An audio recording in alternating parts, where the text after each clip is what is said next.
तुम्हाला जर horror cinema बघायची इच्छा असेल आणि म्हणजे अलीकडे मी स्त्री, मुंजा असे सिनेमे बघितले जे हॉरर कॉमेडी होते. त्याच्यामध्ये खूप अशी भीती कधी वाटली नाही.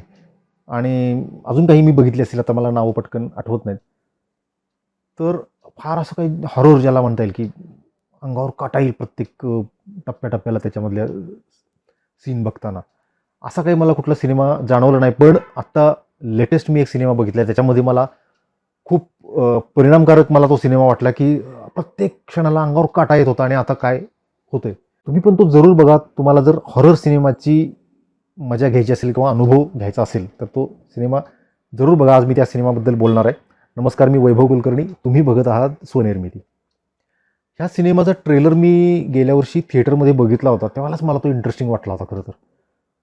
आणि मी बघायचं ठरवलं होतं थिएटरमध्ये, पण राहिला. म्हणजे त्यावेळेला रॅबिट हाऊसचं पण रिलीजचं वगैरे गोष्टी चालू होत्या, त्यात तो राहून गेला आणि नंतर विसरून पण गेलो. आत्ता मला तो नेटफ्लिक्सवर सहज दिसला आणि म्हणून तो मी बघितला.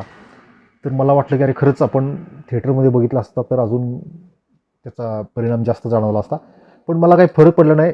नेटफ्लिक्स मी मोठ्या स्क्रीनवर बघितला त्यावेळेलाही मला तो तेवढाच परिणामकारक वाटला जेवढा थिएटरमध्ये वाटला असता. तो सुपर नॅचरल थ्रिलर अशा जॉनरचा आहे म्हणता येईल. हॉरर तर आहेच, पण त्याच्यामध्ये सब जॉनर काय आहे तर सुपर नॅचरल थ्रिलर. मी नेहमी म्हणतो की साऊथ इंडियन फिल्म काहीतरी कुठेतरी कन्व्हिन्स होत नाहीत. मला खूप अशा भडक वाटतात, बटबटीत वाटतात. तर हा सुद्धा सिनेमा भडक कॅटेगरीमध्ये मोडू शकतो, नाही असं नाही. पण खोटा वाटत नाही, कुठं कन्व्हिन्सिंग वाटतो. म्हणजे काल्पनिक गोष्ट असली तरीसुद्धा ती कुठंतरी काल्पनिक आहे आणि ते काही खरं नसतं असं कुठं वाटत नाही. आपण त्या स्टोरीमध्ये इन्व्हॉल्व होतो आणि सगळ्या गोष्टी आपल्याला खऱ्या वाटायला लागतात, लॉजिकल वाटायला लागतात, तर्कशुद्ध वाटतात. हे दक्षिणेकडच्या चित्रपटांमध्ये होत नाही. रिअलिस्टिक विषय घेतला तरी ते खूप अनरिअलिस्टिक करून मांडतात, असं माझं वैयक्तिक मत आहे. साऊथ इंडियन फिल्मच्या जे फॅन्स आहेत त्यांनी मला माफ करावं, पण ह्या सिनेमामध्ये मला तसं जाणवलं नाही.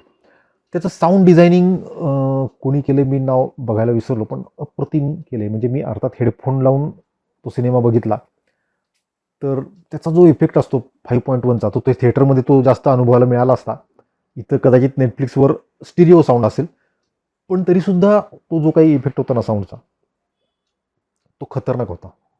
साऊंड डिझायनिंग अप्रतिम. म्युझिक म्हणजे मी नेहमी म्हणतो की म्युझिक हे असं लक्षात पण आलं नाही पाहिजे की म्युझिक वाजते, असं बॅकग्राऊंड म्युझिक असावं, तर ते याच्यामध्ये होतं.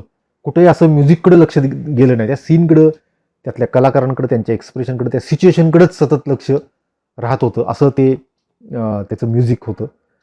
अर्थात आणि सगळ्या कलाकारांची कामं, screenplay, everything was awesome.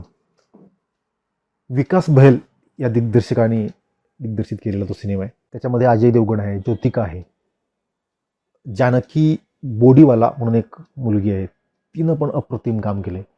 आणि सगळ्यात महत्त्वाचं त्याच्यामध्ये आहे आर माधवन. माधवननं म्हणजे सगळा सिनेमा खाऊन टाकलाय.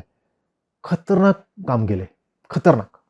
म्हणजे आर माधवन काय करू शकतो ते आपल्याला त्याच्यामध्ये दिसतंय. खरं तर त्याचा लुक एकदम साधा आहे. तो बघितलं की असा साधा प्रेमळ माणूस वाटतो. पण त्यानं जे त्याच्यामध्ये कॅरेक्टर केले ना, आपल्याला भीती वाटते, अंगावर काटा येतो. एवढं छान त्या कॅरेक्टरला त्यांनी न्याय दिलाय. अजय देवगण, ज्योतिका यांची कामंसुद्धा अर्थातच ते चांगलेच कलाकार आहेत. पण आर माधवननं हा सिनेमा खाल्लाय. सिनेमाचं नाव तुम्हाला माहितीच असेल, आत्तापर्यंत कळलं असेल, शैतान. नेटफ्लिक्सवर आहे, जरूर बघा. जर तुम्ही हॉरर सिनेमाचे फॅन असाल आणि हा सिनेमा जर बघायचा राहिला असेल तर न चुकता बघा. आणि असेच मी जे काही सिनेमे बघेन आणि मला त्याच्याबद्दल जे काही वाटेल ते त्याची माहिती मी तुम्हाला देत राहीन.